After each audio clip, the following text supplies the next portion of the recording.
Engagers, this is Professor Game, where we interview successful practitioners of games, gamification, and game thinking who bring us the best of their experiences to get ideas, insights, and inspiration to help us in the process of using games and gamification in our daily lives, for example, to learn what we are teaching. And I am Rob Alvarez. I work at Ironhack, teach at IE Business School University, and so much more, and host this podcast.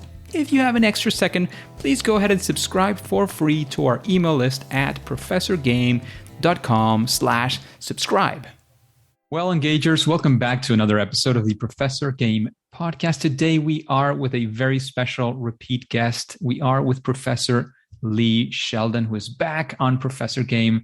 Before we kick off, Professor Sheldon, are you prepared to engage? Yes, I am. Let's do this because, as you know, if you want to hear the full episode, you will definitely find it. You type Lee Sheldon on the search bar in Professor Game, you'll definitely find our first episode where we talk, all the standard questions that you love, about the failure, big success, the process, all those things are definitely there. But we are back today because we're going to be talking about Professor Sheldon's new book. As you know, he is a game writer, designer, educator. His full bio is going to be on the show notes. Until recently, he was even a professor of practice at Worcester Polytechnic Institute, author of Multiplayer Classroom Designing Coursework as a Game, which has a second edition from 2020. The Multiplayer Classroom Game Plans, which was just published in June 2021, and Character Development and Storytelling for Games, which is in a third edition coming for 2022. Plenty of interesting stuff. Some commercial video games that include The Lion's Song, Suburbia 2, Disney Fantasia. That's how we pronounce it in Spanish. So I'm probably giving you a terrible pronunciation. Music Fantasia Evolved. in Disneyland. Fantasia. That's it. Music Evolved in Xbox. He has designed classes as games, and you have a bunch of examples in the show notes. But let's get right into the meat. Professor Sheldon, we're going to be talking about your book today. But since we spoke last time, like a year and a half ago, besides, of course, from the book, has any other things been happening? Any new games you've been designing for the classroom? Anything you want to quickly comment on before we go for the book? No, I've been busy writing these 3 books since 2019. I am no longer teaching at Worcester because I just have too much work to do in addition to educating people. And in addition to writing the 3 books, we're a little early, or else I would have something rather large to share. But I have something that we still have to sign some contracts on, so I don't want to say anything yet. But it's going to be lots of fun, and I hope everything goes through with it.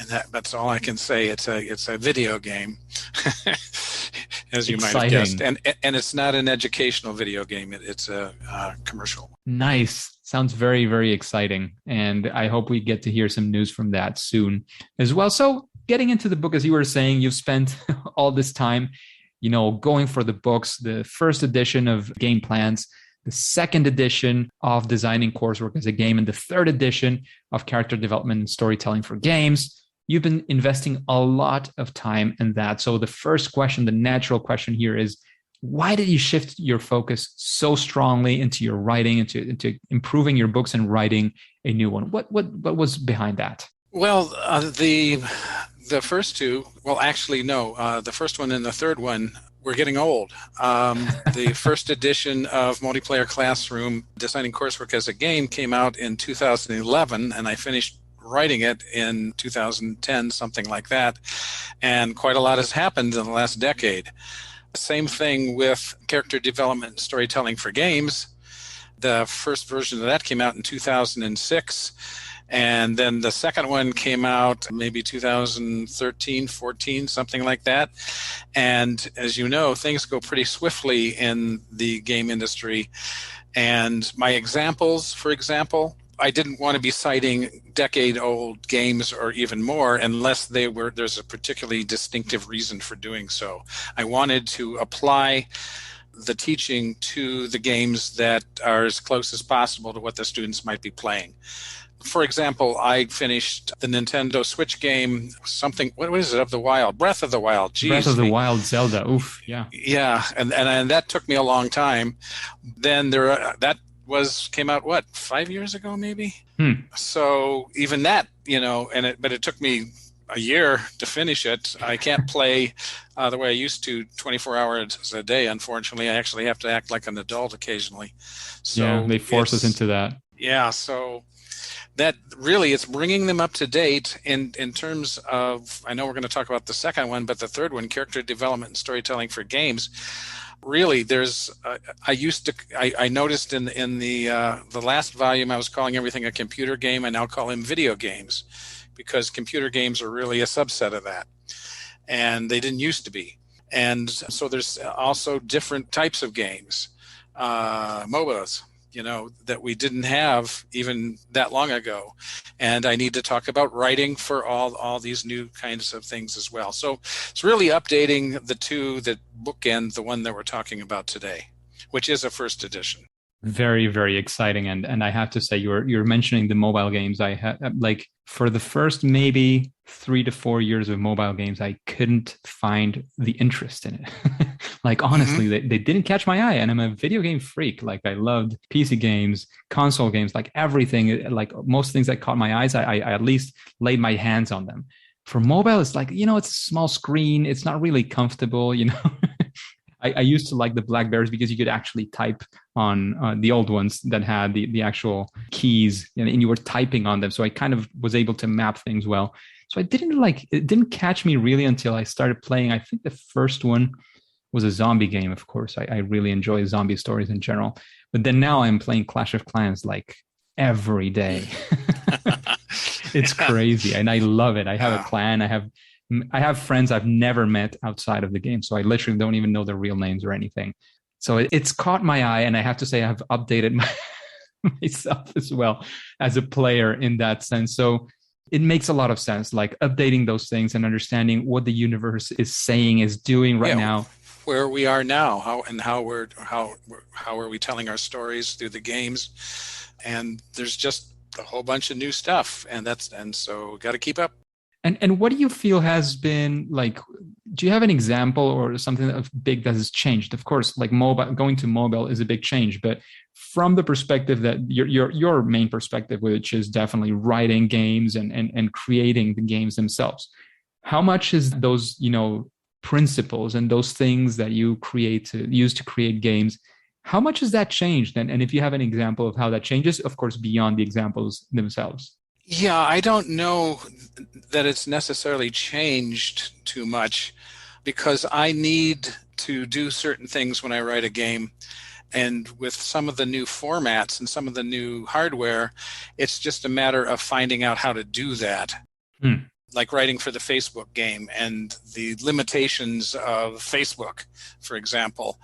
And what was expected at the time from Facebook players and so on. And I mean, you can't do the Facebook version of War and Peace. I don't think. It would take you a long time, and the battle scenes would be real small.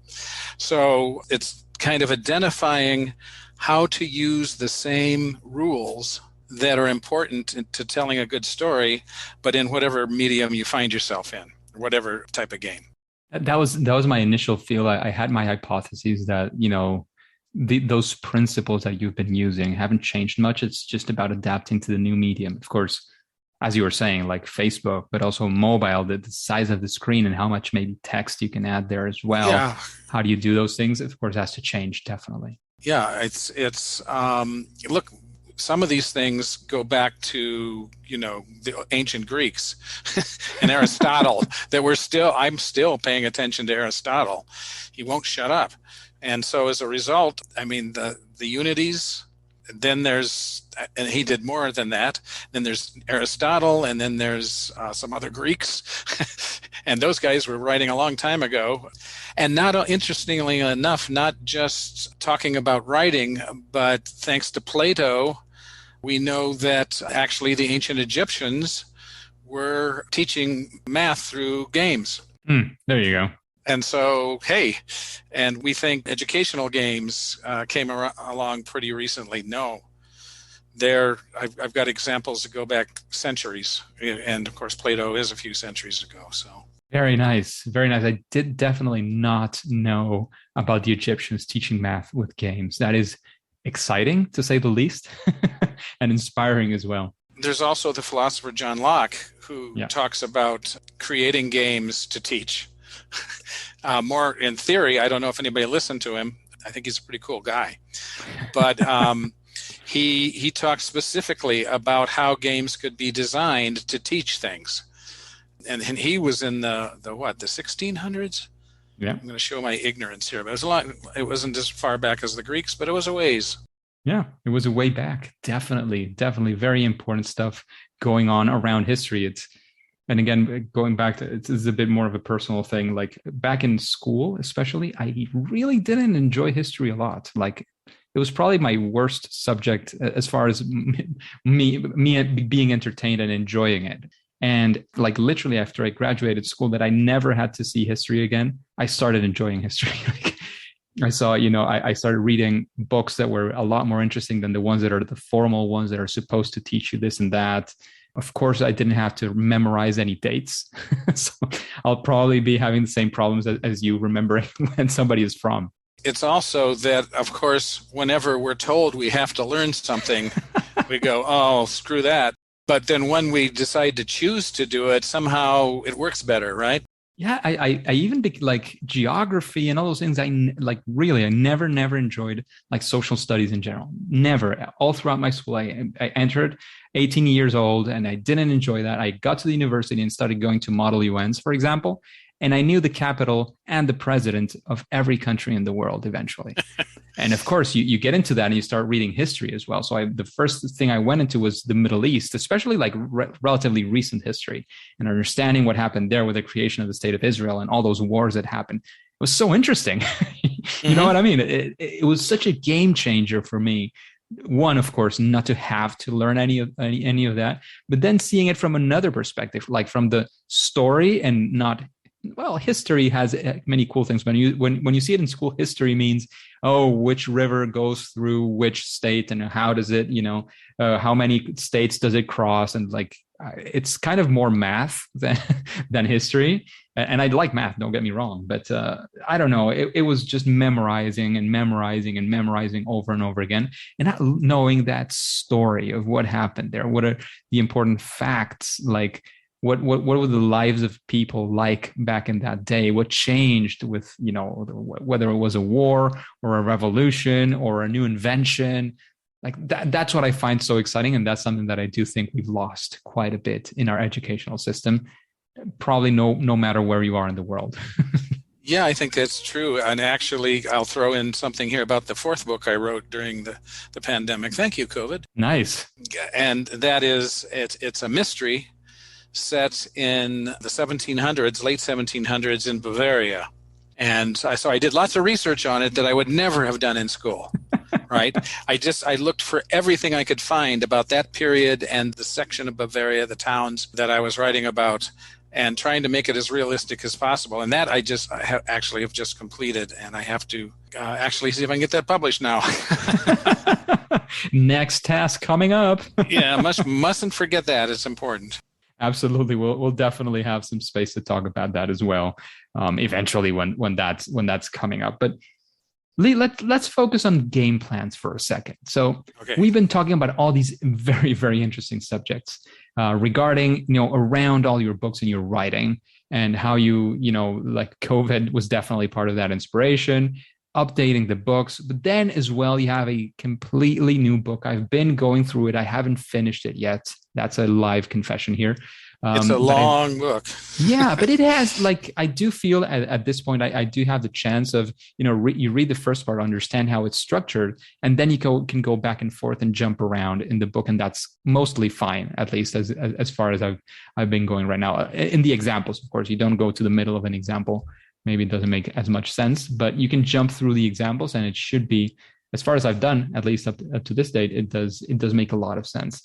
So what is this book about? I gave a very brief outlook at the examples part, but what is the book about? If you were pitching me the book or just talking about it with general audience, what would you say this book is actually about?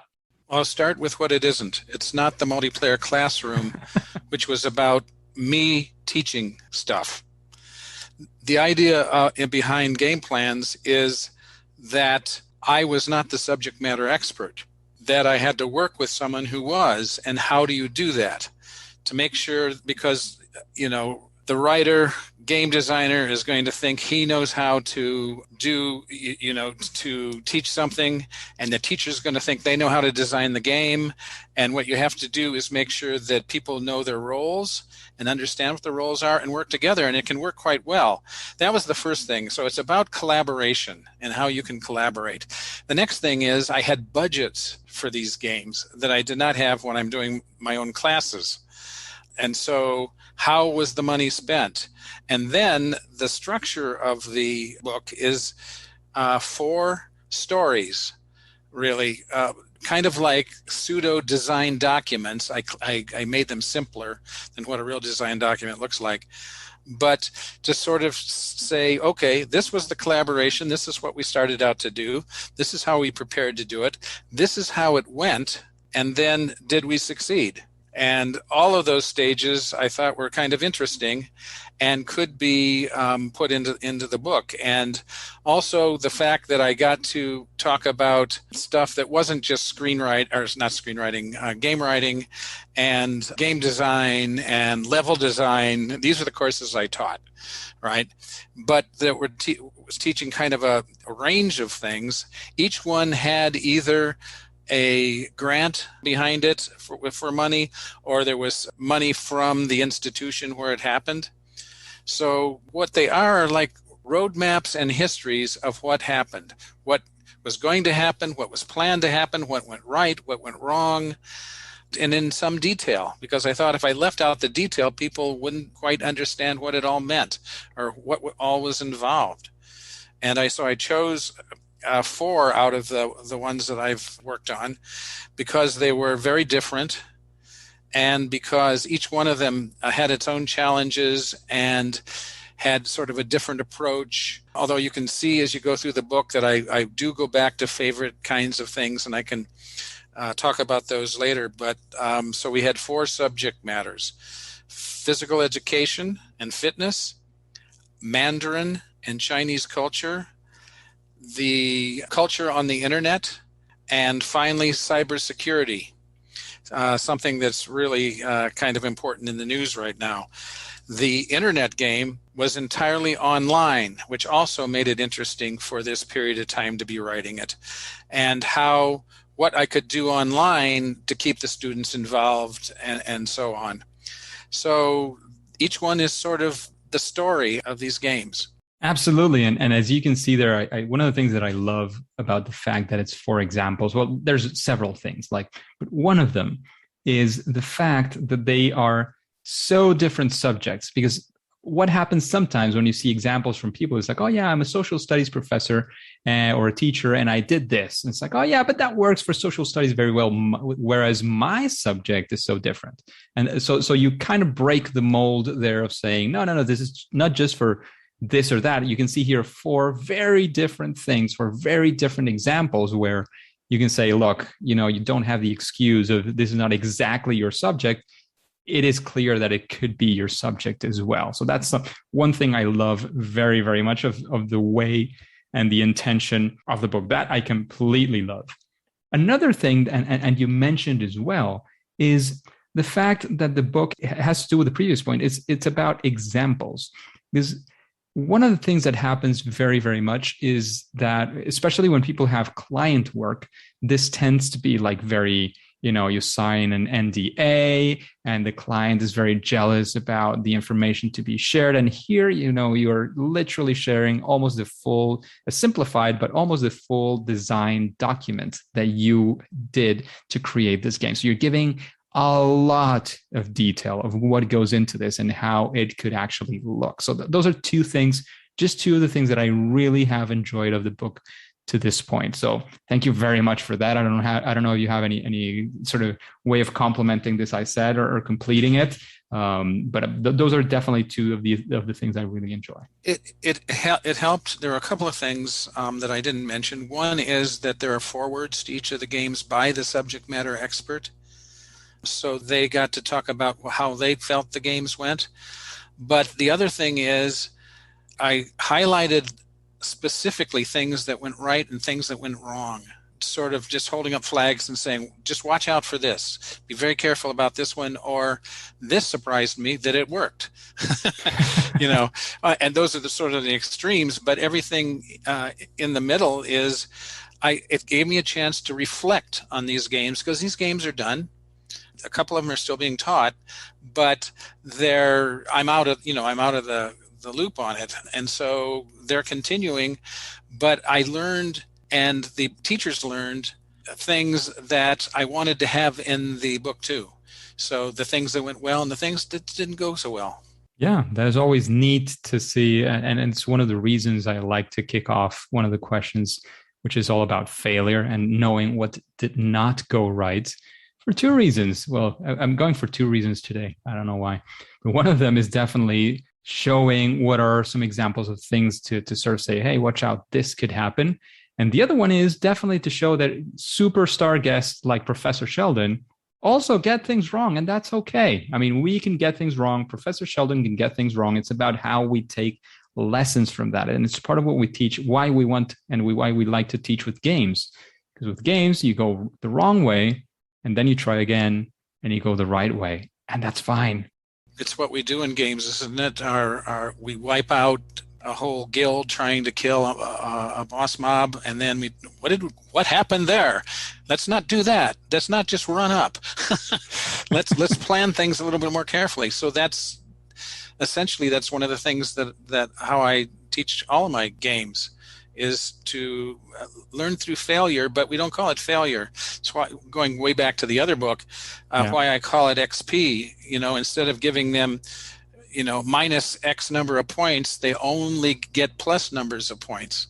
So that it's a reward instead of a penalty. That's such a simple thing, and so few people will do it. I don't know why. Well, we also, sometimes you do have like some open space to do a bit as you want with your grades, but not everywhere. I can talk from experience.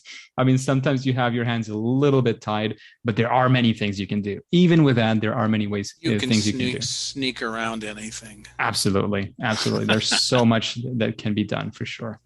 Just a quick break before we continue. Are you enjoying this podcast? If you're listening through a podcasting app, please subscribe and rate us on the app. This will be of great help to reach more engagers so we can change the world together through gamification.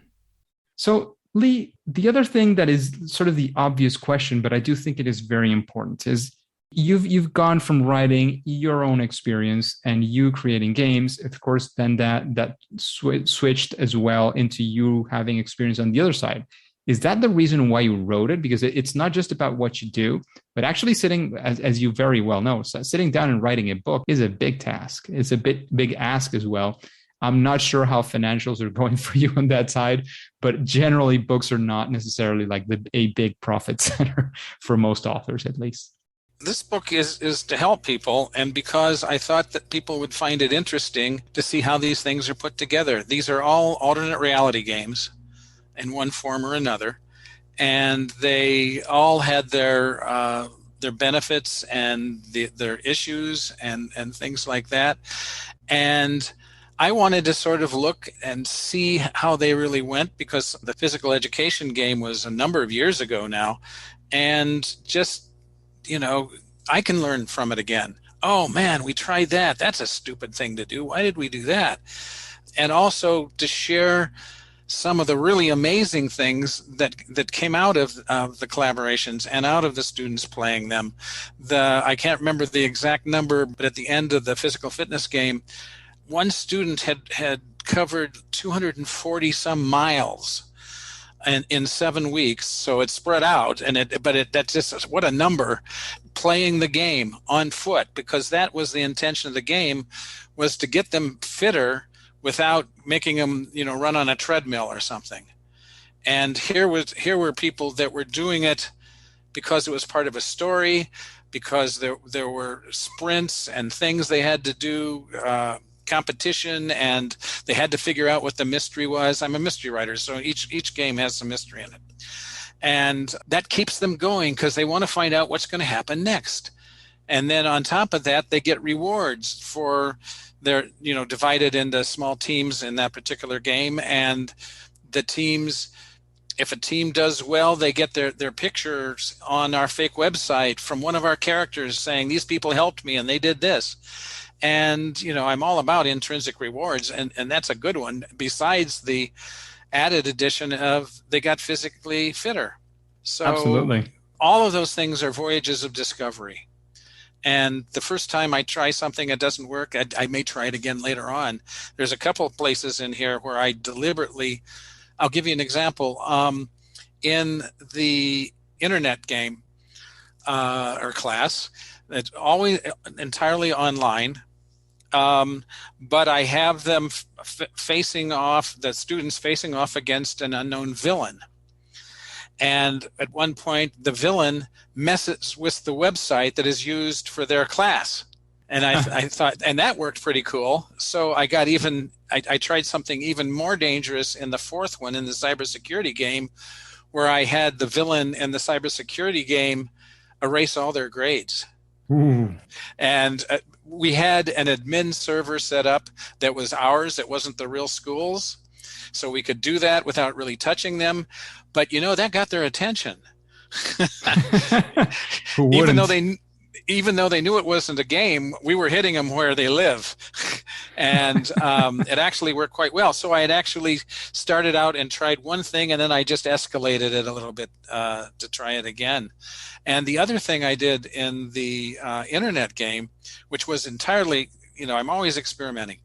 So in this particular, this came out in 2014, I think, 15, something like that.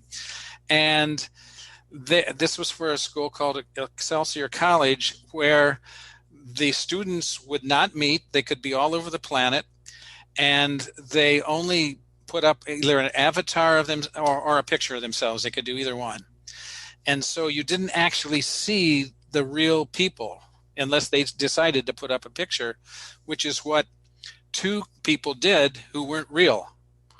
I created two students, and they pretended to be students in the class. Now, you would have thought this would have gotten me in a lot of trouble. But actually, I used them for two reasons. One, to be on opposite sides of debates, because you don't want to just give one point of view. And sometimes when a teacher gives 2 points of view, you can tell which side they're on and so on. But to have two people, even if they're non-existent, have wholly committed views that are diametrically opposed really worked well. And they were also a hint system so that none of the people in the class would fall behind.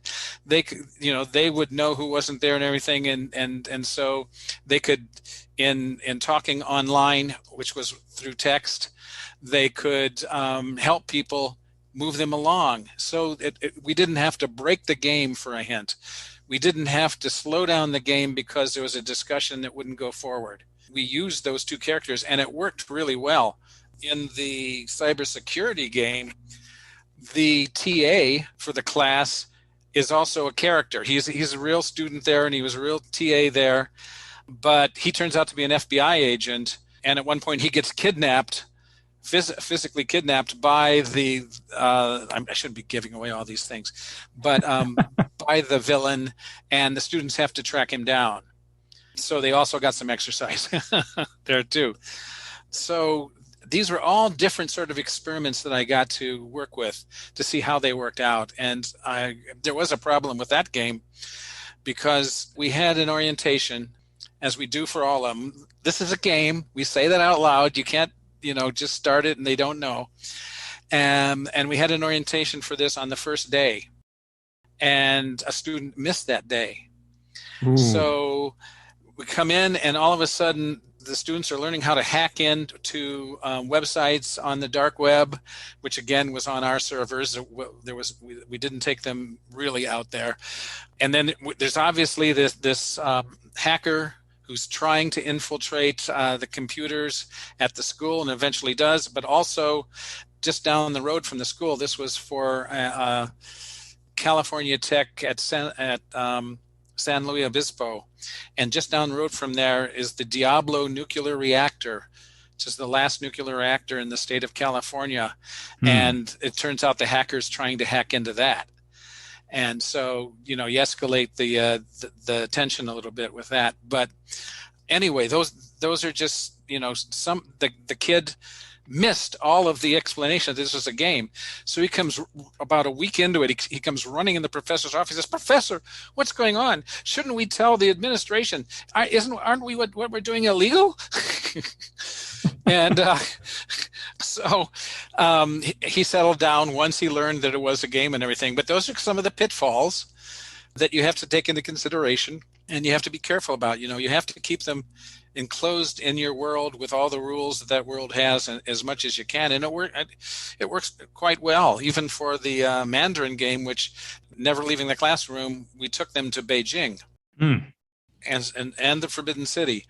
So that required some imagination on their part, but playing the game in that case, they learned, I can't remember now, it's in the book, but the teacher, who also played the teacher in the classroom and was a character, said that they learned in 8 weeks, I think it was, a full 14-week semester of Chinese.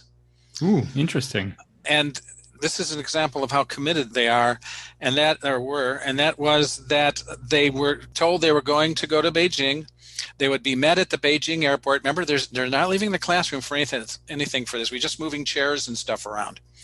And they're told they'll be met there by a professor who will take them to their hotel and make sure they get settled in and everything. Well, the first thing they had to do was clear customs.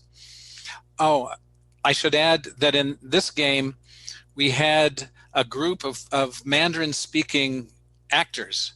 And I put actors in quotes because there were people from a local community center. We had maybe 8 or 10 of them, and they played different characters in the story and did a great job. But the customs officer is sitting at a desk. They come into the room, and they have to get their passports checked. They were more like papers. They weren't really real passports. And then they had to exchange money. They had to find out where their hotel was, how they were going to get picked up, and all those sorts of things. But they'd be helped by this person. Well, they clear customs, and the person who's supposed to meet them isn't there. There's just a crumpled sign on the floor that says, "Welcome, students." And so they have to do it on their own. They have to go through all these stages so they can get to their hotel on their own. Now, each one of those things I created was like a puzzle, right? They have to figure out how to call in Chinese and all these things. And I had it planned that it would take the full 2 hours of the class. They finished all my puzzles in an hour, and then They could have left, but they didn't. They started asking the NPCs, "Do you know what happened to the guy who had this sign?" They used phrase books at that point because they were going way beyond what they were supposed to learn for the lesson, right? And they were practicing their pronunciation, and all of the actors, I think in this particular one, there were 5 or so, stayed in character, spoke only Mandarin, and if they didn't understand, the students would try again, and the students spent the next hour trying to solve the mystery of why somebody didn't show up. And then they were sad when we said, "Hey, class is over. You have to go home. Come back next time." Yeah, but it was just that they were so involved in that particular situation. And it wasn't my plan at all to have that happen. But they stuck with it for another hour on their own and used a phrase book and helped each other and questioned as much as they could each of the characters. It was great. That sounds absolutely fantastic. And it is one of those great examples that you can find in the multiplayer classroom game plans by Professor Lee Sheldon, for sure. No, I'm joking about this, but definitely I have the book at home. It is definitely a book to read. If you haven't read the previous book, maybe you want to start. Well, does that make sense to start by this book? I think it could be 2 different audiences, in which case it doesn't matter. But most of what I'm seeing are most of the people that bought Multiplayer Classroom designing coursework as a game wanted to sort of really see what it's like to have a full-fledged game, on a much higher level. And then other people just want to see what this is all about. So I think that if you're going to read both of them, it's probably good to read them in order. First, the multiplayer classroom, and then this one. This one is, I think, more fun in terms of how it's written, and I have lots of anecdotes, like I've been saying here, and so on, so that they can, I think, get a real feel for what it's like to put one of these games on, and also to play it, and also to learn from it.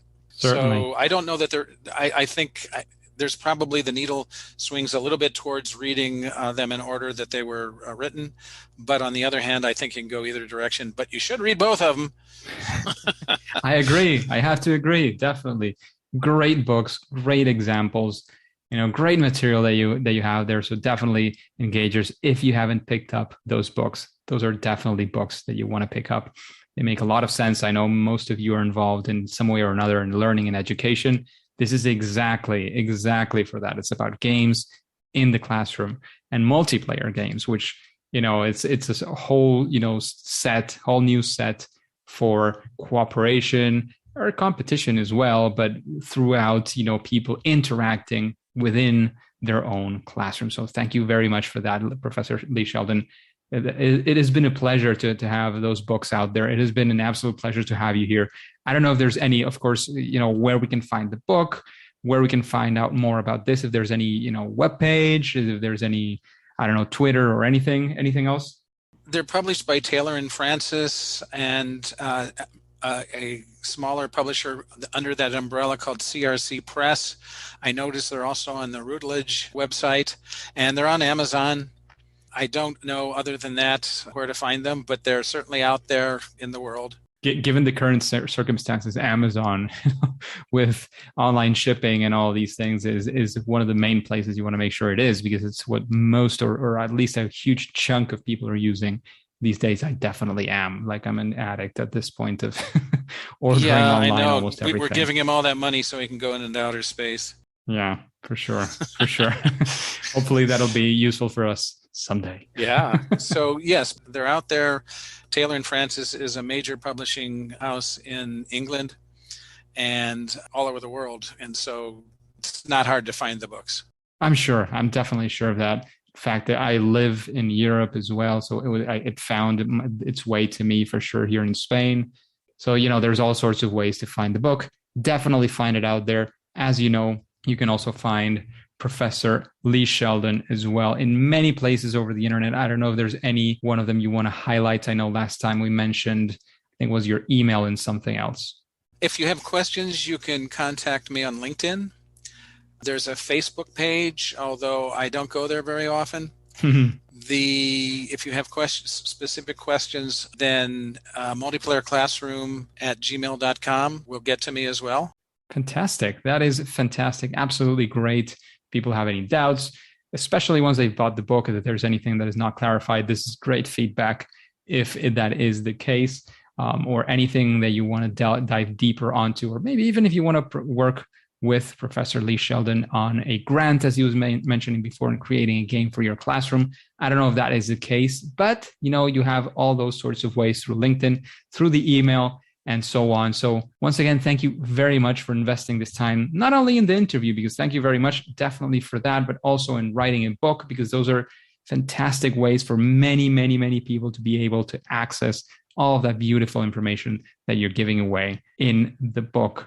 If there's nothing else, which at least for now. Now, you finish that book. Yes, of course. It is literally the book I'm reading right now. I'm not reading anything else at this point. So every Good. reading minute I'm going to come I have, find you if you do. literally cool. Home address, you have it right now. So you know where to find me. Okay. Absolutely. So thank you very much. Thank you for the book. I have to say publicly, Professor Lee Sheldon sent me, very, very nice of him to send the book over so that I could read it for this interview. I've spent a lot of time, all of my reading time lately, in fact, reading this book. I'm finding it fascinating. I go over some things more than once, which is one of the reasons why it takes me longer than some other books, because I want to make sure I'm absorbing everything that I can from the book. But at least for now and for today in this podcast, in this week's episode, it is right now time to say that it's game over. Hey, Engagers, thank you for listening to Professor Game podcast. And as you know, this podcast makes sense, especially with you, the engagers. So why not? Let's connect on Twitter, which is where I'm most active on social media. And you can let me know who would you like to have as guests. If you have any questions, any doubts, anything that's troubling your mind, we can talk about it. We can hack it out there on Twitter. Let me know what I can help you with. You can find my Twitter account on professorgame.com/Twitter. I'm always sharing content on gamification, education, game-based learning, game thinking, especially around learning, as you know. And hey, before you click continue, remember to subscribe or follow on your favorite podcast app and listen to the next episode of Professor Game. See you there.